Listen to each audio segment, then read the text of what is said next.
അസ്സലാമു അലൈക്കും വറഹ്മത്തുള്ളാഹി വബറകാതുഹു. ബിസ്മില്ലാഹിർ റഹ്മാനിർ റഹീം. അൽഹംദുലില്ലാഹി റബ്ബിൽ ആലമീൻ. അസ്സലാത്തു വസ്സലാമു അലാ സയ്യിദിൽ മുർസലീൻ വഅലാ ആലിഹി വസഹ്ബിഹി അജ്മഈൻ. അമ്മാ ബഅദ്. സമാദരണീയരായ സഹോദരന്മാരെ, ഒരു വ്യക്തിയുടെ ഒരാളുടെ സ്വീകാര്യതയിൽ ഏറ്റവും സ്വാധീനിക്കുന്ന ഘടകം അദ്ദേഹത്തിൻ്റെ സ്വഭാവമാണ്. നമ്മളൊക്കെ മനസ്സിലാക്കിയതുപോലെ സൽസ്വഭാവികളായിട്ടുള്ള ആളുകളെ എല്ലാവരും ഇഷ്ടപ്പെടുകയും അവരെ എപ്പോഴും എല്ലാ സദസ്സുകളിലും അനുസ്മരിക്കപ്പെടുകയുമൊക്കെ ചെയ്യുമെന്ന് നമ്മൾക്കറിയാം. കോടാനുകോടി മനുഷ്യരുടെ ഇടയിൽ ഏറ്റവും ഉത്കൃഷ്ട സ്വഭാവത്തിൻ്റെ ഉടമ അഷ്റഫുൽ ഖൽഖ് മുഹമ്മദുർ റസൂലുള്ളാഹി സ്വല്ലല്ലാഹു അലൈഹി വസല്ലമ തങ്ങളാണ്. പരിശുദ്ധ റബീഉൽ അവ്വൽ മാസത്തിലെ ഈ വെള്ളിയാഴ്ചയിൽ ഇന്നത്തെ ഖുതുബയിലെ പ്രധാന പരാമർശ വിഷയം അവിടുത്തെ സ്വഭാവത്തെക്കുറിച്ചാണ്. എല്ലാ വിഷയത്തിലും അവിടുന്ന് ഉത്കൃഷ്ടനാണ്, ഏറ്റവും ഉത്തമനാണ്. എന്നാൽ നബി സല്ലല്ലാഹു അലൈഹി വസല്ലമ തങ്ങളുടെ സ്വഭാവ ഗുണത്തെക്കുറിച്ച് അള്ളാഹുവിൻ്റെ പരിശുദ്ധ ഖുർആനിലെ 68-ാം അധ്യായം സൂറത്തുൽ ഖലമിൻ്റെ 4-ാമത്തെ ആയത്ത് പരിശുദ്ധ ഖുർആൻ വിശേഷിപ്പിച്ചത് നബിയെ വഇന്നക ലഅലാ ഖുലുഖിൻ അളീം എന്നാണ്. അതൊരു വലിയ അംഗീകാരമാണ്. നമ്മളുടെയൊക്കെ സ്വഭാവം പലപ്പോഴും നമ്മളെ ഏറ്റവും ഇഷ്ടപ്പെടുന്ന നമ്മുടെ ജീവിത പങ്കാളികൾക്ക് പോലും അസഹ്യമാവാറുണ്ട്. അവർ ചിലപ്പോൾ നമ്മളോടത് തുറന്ന് പറയാറുണ്ട്, നമ്മൾ അവരോട് പറയാറുണ്ട്, നിന്റെ ഈ സ്വഭാവം എനിക്കിഷ്ടമല്ല.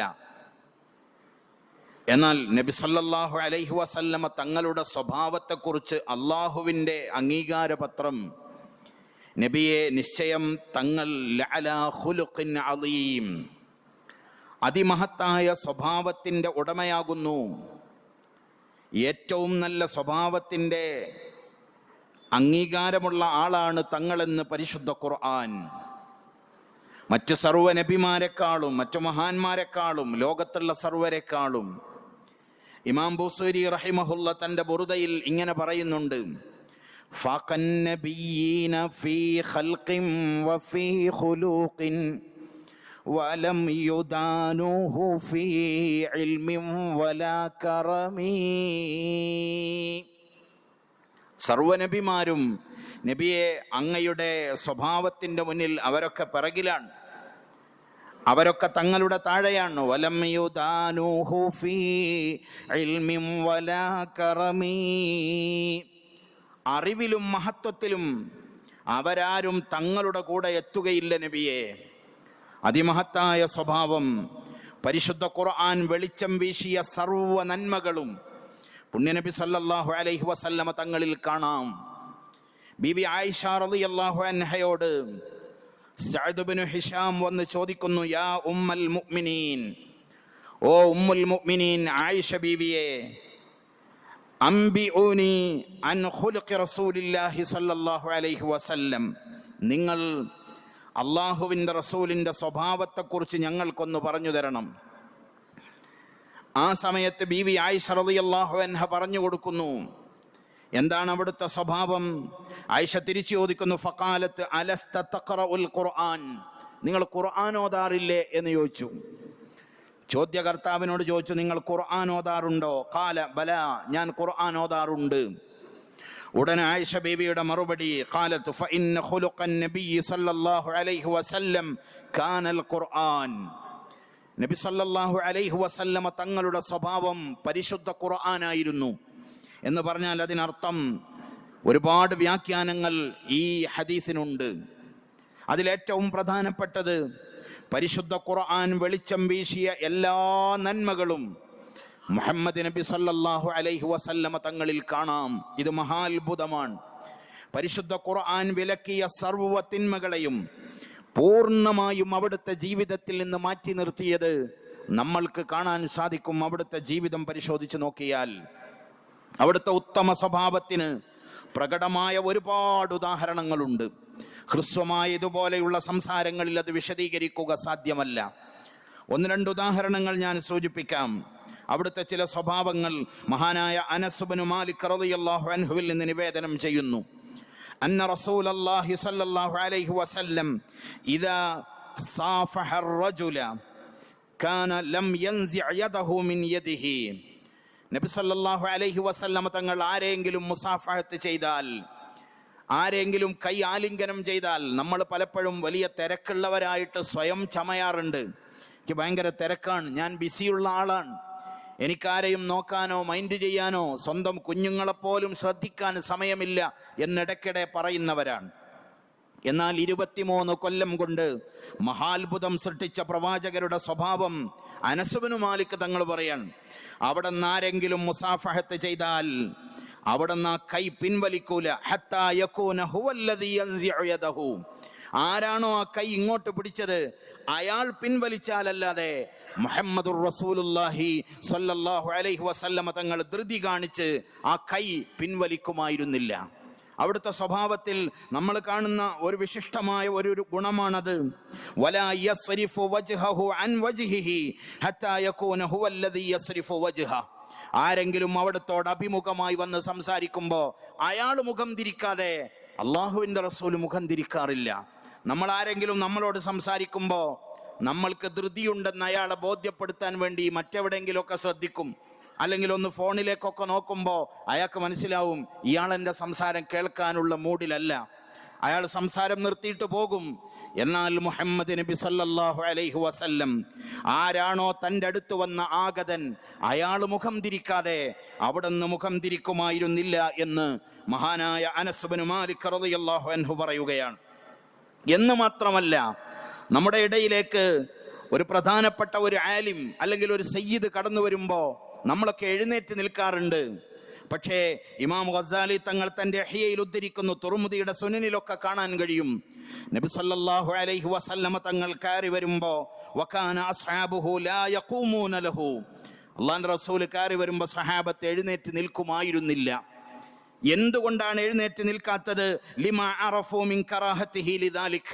സഹാബത്തിന് അറിയായിരുന്നു താൻ വരുമ്പോൾ നമ്മളെല്ലാം കൂടെ എണീറ്റ് നിൽക്കുന്നത് അള്ളാഹുവിൻ്റെ ഹബീബിന് അത്ര ഇഷ്ടമില്ല എന്ന് സഹാബത്തിന് അറിയാമായിരുന്നു. എന്തൊരു വിനയമാണെന്ന് ആലോചിച്ച് നോക്കൂ നിങ്ങൾ. ഇന്നത്തെ നേതാക്കന്മാരൊക്കെ ഒരുപാട് പഠിക്കണം മുഹമ്മദ് നബി സല്ലല്ലാഹു അലൈഹി വസല്ലമ തങ്ങളിൽ നിന്ന്. ഹദീസിൽ കാണാം വകാന യഖ്സിഫുൻ നഅല. അവിടുന്ന് ചെരുപ്പ് തുന്നാറുണ്ടായിരുന്നു. എന്ന് പറഞ്ഞാൽ പൊട്ടിപ്പോയ ചെരുപ്പ് തുന്നിയിട്ട് ധരിച്ച ഒരു നേതാവിൻ്റെ ഉമ്മത്തികളാണ് നമ്മളെന്ന് നമ്മൾ മനസ്സിലാക്കണം. ആർഭാടത്തിൻ്റെ കൂത്തരങ്ങുകൾ തീർത്ത് കോടിക്കണക്കിന് രൂപകൾ പൊടിപൊടിക്കുന്ന കല്യാണ മാമാങ്കങ്ങൾ നടത്തുന്ന ആധുനിക ലോകത്തെ മനുഷ്യന്മാർ അത് യൂട്യൂബിലും റീൽസാക്കിയുമൊക്കെ വിട്ടിട്ട് ലൈക്കും ഷെയറും വാങ്ങലാണ് ജീവിതമെന്ന് മനസ്സിലാക്കുന്നവർ നമ്മുടെ നേതാവിനെ കുറിച്ച് പഠിക്കണം. അവിടെ നിന്ന് ചെരുപ്പ് തുന്നുമായിരുന്നു എന്ന് മാത്രമല്ല വയർഖഉ സൗബ. എന്താ അതിനർത്ഥം? തൻ്റെ കുപ്പായത്തിൽ കീറിപ്പോയ ഭാഗത്ത് കഷ്ണം വെച്ച് തുന്നാറുണ്ടായിരുന്നു മുഹമ്മദുർ റസൂലുള്ളാഹി സ്വല്ലല്ലാഹു അലൈഹി വസല്ലം. തൻ്റെ വേലക്കാരല്ല, തൻ്റെ കൈകൊണ്ട് തൻ്റെ കുപ്പായത്തിൽ കഷ്ണം വെച്ച് തുന്നുമായിരുന്നു. വകാന യസ്നഉ ഫീ ബൈതിഹി മഅ അഹ്ലിഹി ഫീ ഹാജതിഹിം. എല്ലാ തിരക്കിനുമിടയിൽ തൻ്റെ വീട്ടിലെ അടുക്കളയിലേക്ക് അവിടെ നിന്ന് പോകാറുണ്ടായിരുന്നു. ഭാര്യമാരെ സഹായിക്കാറുണ്ടായിരുന്നു. ഭക്ഷണം പാകം ചെയ്യുന്നതിൽ പങ്കാളികളാവാറുണ്ടായിരുന്നു. കുടിച്ച ചായയുടെ ഗ്ലാസ് പോലും ആ വെച്ച സ്ഥലത്ത് നിന്ന് മാറ്റിവെക്കൽ അതും ഭാര്യയുടെ ധർമ്മമാണെന്ന് മനസ്സിലാക്കുന്ന ആളുകൾ ജീവിക്കുന്നുണ്ട് നമുക്കിടയിൽ. അവിടെയാണ് ഒരു നേതാവിനെ നമ്മൾ പഠിക്കേണ്ടത്. താൻ കഴിച്ച പാത്രം കഴുകിയിട്ടും അടുക്കളയിൽ ഭാര്യയെ സഹായിച്ചിട്ടും പള്ളിയിൽ പോകുന്ന സമയം വരെ വീട്ടുജോലികളിൽ വ്യാപൃതനാവുകയും ചെയ്ത ഒരു നേതാവിൻ്റെ ഉമ്മത്തികളാണ് നമ്മൾ എന്ന് നമ്മളെല്ലാവരും മനസ്സിലാക്കണം. ഇനി നോക്കൂ നിങ്ങൾ, ഇന്നലകൾ മറന്നു പോവുക എന്നതാണ് മനുഷ്യൻ്റെ വലിയ ദുർഗുണം എന്ന് പറയുന്നത്. ഞാൻ ആരായിരുന്നു എന്ന് നമ്മളിൽ പലരും മറന്നു പോവുകയാണ്. നമ്മൾ എന്തൊക്കെയോ ആയി എന്ന് സ്വയം അഹങ്കരിക്കുകയാണ്. നോക്കൂ, മുഹമ്മദ് നബി സല്ലല്ലാഹു അലൈഹി വസല്ലമ തങ്ങളുടെ അരികിലേക്ക് ഒരു മനുഷ്യൻ വരുന്നു. അയാളെ കൊണ്ടുവരപ്പെട്ടു. ഫഅർഅദ മിൻ ഹൈബത്തിഹി.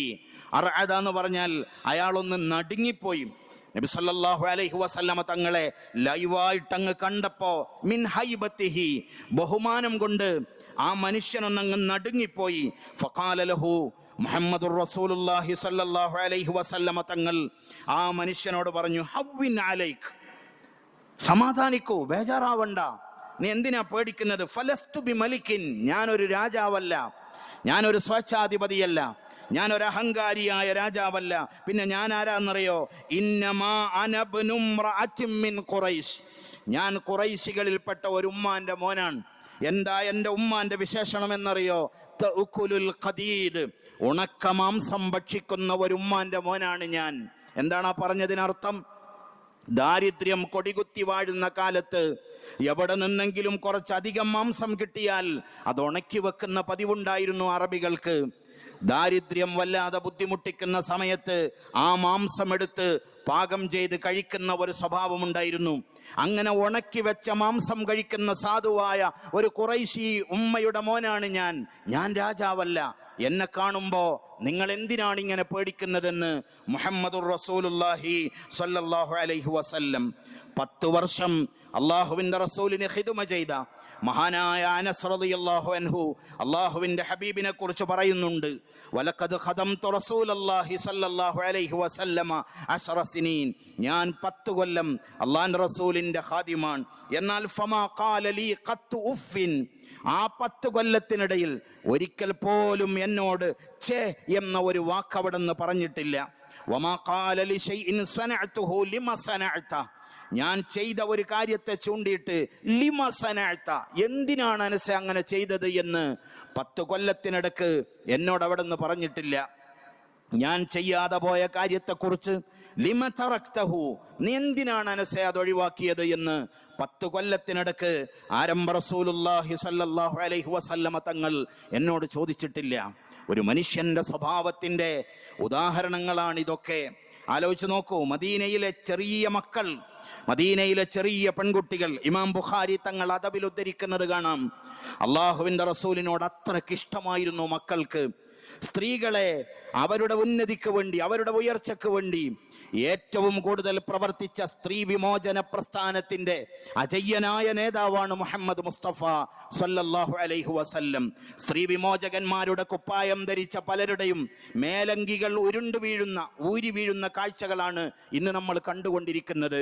സാംസ്കാരിക നായകന്മാരുടെ കുപ്പായം ധരിച്ച് രാത്രി പെണ്ണുങ്ങളുടെ വാതിൽക്കൽ മുട്ടിയിട്ട് അവരെ ശല്യം ചെയ്തതിന്റെ കഥകളാണ് മീഡിയകളിൽ മുഴുവനും നിറഞ്ഞു നിൽക്കുന്നത്.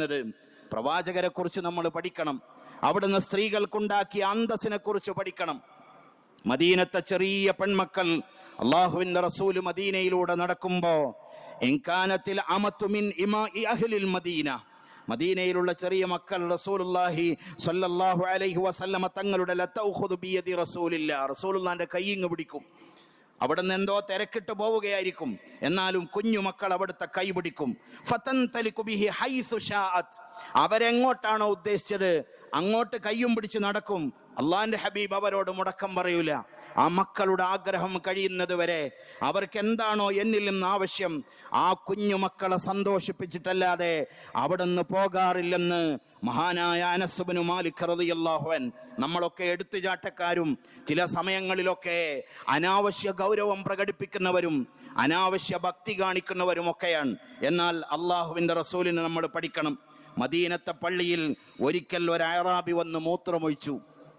അയാൾക്കറിയില്ല പള്ളിയിൽ മൂത്രമൊഴിക്കരുതെന്നറിയില്ല. ഒരു മനുഷ്യൻ മൂത്രമൊഴിക്കാൻ തുടങ്ങിയാൽ അത് തീരുന്നതിന് മുന്നേ അത് സ്റ്റോപ്പ് ചെയ്യാൻ ഒരു മനുഷ്യന് വലിയ പ്രയാസമാണ്. അയാൾ പള്ളിയിൽ മൂത്രമൊഴിക്കാൻ അങ്ങ് തുടങ്ങിയപ്പോ സ്വഹാബത്ത് ആഞ്ഞടിച്ചു അയാൾക്കെതിരെ. എടുത്തു ചാടി ചില ആളുകൾ, അയാളെ പിടിച്ച് പുറത്താക്കാൻ നോക്കി, അയാളെ അടിക്കാൻ ശ്രമിച്ചു ചില ആളുകൾ. അള്ളാഹുവിന്റെ റസൂൽ സല്ലല്ലാഹു അലൈഹി വസല്ലമ തങ്ങൾ അവിടെ മനുഷ്യത്വപരമായി ഇടപെട്ടു. അവിടെ നിന്ന് പറഞ്ഞു, ദഊ, നിങ്ങൾ അവനെ വിടൂ, ഹത്താ യഖ്ളിയ ബൗലഹു, അവനവന്റെ മൂത്രമൊഴിച്ച് തീരട്ടെ. ഏതായാലും അയാൾ ഒഴിച്ചല്ലോ, പള്ളിയിലാണടാ മൂത്രമൊഴിച്ചത് എന്ന് ചോദിച്ച് അവനെ ആട്ടിപ്പുറത്താക്കാനല്ല അവിടെ നിന്ന് പറഞ്ഞത്. ദഊ, അവനെ വിടൂ നിങ്ങൾ, ഹത്താ യഖ്ലിയ ബൗലഹു, അയാൾ അയാളുടെ ആവശ്യം നിറവേറ്റട്ടെ, മൂത്രമൊഴിച്ച് കഴിയട്ടെ. വഹരീഖു അലാ ബൗലിഹി ദനൂബം മിമ്മാ, നിങ്ങളൊരു ബക്കറ്റ് വെള്ളം എടുത്തു കൊണ്ടുവരൂ. നിങ്ങൾ ചെയ്യേണ്ട പണി അതാണ്. അയാളെ തല്ലുകയോ അടിക്കുകയോ അല്ല ചെയ്യേണ്ടത്. ഒരു ബക്കറ്റ് വെള്ളം കൊണ്ടുവന്ന ആ സ്ഥലം നിങ്ങൾ ശുദ്ധിയാക്കൂ. ഫഇന്നമാ ബുഇസ്തും മുയസ്സിരീൻ വലം തുബഅസു മുഅസ്സിരീൻ. വല്ലാത്തൊരു വാക്ക് അവിടെ നിന്ന് പറഞ്ഞു. നിങ്ങളെ നിയോഗിക്കപ്പെട്ടിട്ടുള്ളത് ശല്യം ചെയ്യാനും ബുദ്ധിമുട്ടിക്കാനും അല്ല, എളുപ്പം ചെയ്യാനും മയം ചെയ്യലുമാണ് മുഅ്മിനീങ്ങളെ നിങ്ങളുടെ കടമ. ആരെയും ബുദ്ധിമുട്ടിക്കലോ ശല്യം ചെയ്യലോ അല്ല നിങ്ങളുടെ കടമയെന്ന് അഷ്റഫുൽ ഖൽഖ് മുഹമ്മദുർ റസൂലുള്ളാഹി സ്വല്ലല്ലാഹു അലൈഹി വസല്ലം. ആ റസൂലുള്ളാഹി സ്വല്ലല്ലാഹു അലൈഹി വസല്ലം തങ്ങളുടെ മീലാദ് പരിപാടി നമ്മുടെ യശന്തപുരത്ത് അതിഗംഭീരമായി നടത്താനുള്ള തീരുമാനങ്ങളൊക്കെ എടുത്ത വിവരം നിങ്ങൾ അറിയും. അതുമായി ബന്ധപ്പെട്ടുകൊണ്ടുള്ള ഒരു സ്വാഗത സംഘം രൂപീകരണത്തിന്റെ വിപുലമായ ഒരു യോഗം ഇന്ന് ജുമുഅ നമസ്കാരാനന്തരം പള്ളിയിൽ വെച്ചുകൊണ്ട് നടക്കുന്നുണ്ട്. അവിടുത്തെ ഇഷ്ടം വെക്കുന്ന എല്ലാവരും ആ പരിപാടിയിൽ പങ്കെടുക്കണം എന്ന് വളരെ സ്നേഹത്തോടുകൂടെ ഓർമ്മപ്പെടുത്തുകയാണ്. നമ്മുടെ ഈ റമദാൻ ക്യാമ്പയിൻ്റെ ലോഗോ പ്രകാശനം ഇൻഷാ അല്ലാഹ് ജുമുഅ നമസ്കാരം കഴിഞ്ഞ ഉടനെ ഇവിടെ വെച്ചുകൊണ്ട് നടക്കും. അതിലും നിങ്ങളെല്ലാവരും പങ്കാളികളാവണം. ഇന്ന് ജുമുഅ കഴിഞ്ഞ് തിരിച്ചു പോകുമ്പോൾ നിങ്ങൾ നല്ല ഒരു സ്വതക്ക പുറത്ത് നമ്മുടെ കമ്മിറ്റി ഭാരവാഹികളുണ്ട്, അവർക്ക് നൽകണം. ഒരു യുവ പണ്ഡിതൻ 25 വയസ്സെങ്ങാണ്ട് പ്രായമുള്ള ഒരു ചെറുപ്പക്കാരൻ 2 കിഡ്നിയും തകർന്ന് അത് മാറ്റിവെക്കാൻ ശസ്ത്രക്രിയക്ക് വിധേയനാവുകയാണ്. 25 ലക്ഷം രൂപയോളം അതിന് ചെലവുണ്ട്. ഒരു ചെറ്റക്കുടിലിൽ പാർക്കുന്ന ഒരു പാവപ്പെട്ട കുടുംബത്തിലെ ഒരു യുവാവായ പണ്ഡിതനാണ്. നിങ്ങളെല്ലാവരും വളരെ ആത്മാർത്ഥമായി അതിനുവേണ്ടി സഹായിക്കണം എന്ന് സാന്ദർഭികമായി ഓർമ്മപ്പെടുത്തുന്നു. ഒരു സഹോദരി ഓപ്പറേഷന് വിധേയാവുകയാണ്, ദുആ ചെയ്യാൻ പറഞ്ഞിട്ടുണ്ട്. അതേപോലെ ഒരു സഹോദരൻ ക്യാൻസർ ആണോ എന്ന ഒരു പരീക്ഷ നടത്താൻ വേണ്ടി നാളെ പോവുകയാണ്. അള്ളാഹു അവർക്ക് 2 പേർക്കും ആഫിയത്തും ഷിഫാവും പ്രദാനം ചെയ്യട്ടെ. ആ കിഡ്നി മാറ്റി വെക്കുന്ന സഹോദരന് അള്ളാഹു പരിപൂർണമായ ശമനം പ്രദാനം ചെയ്യട്ടെ. വആഖിറു ദഅവാനാ അൽഹംദുലില്ലാഹി റബ്ബിൽ ആലമീൻ. വസ്സലാമു അലൈക്കും വറഹ്മത്തുള്ളാഹി വബറകാതുഹു.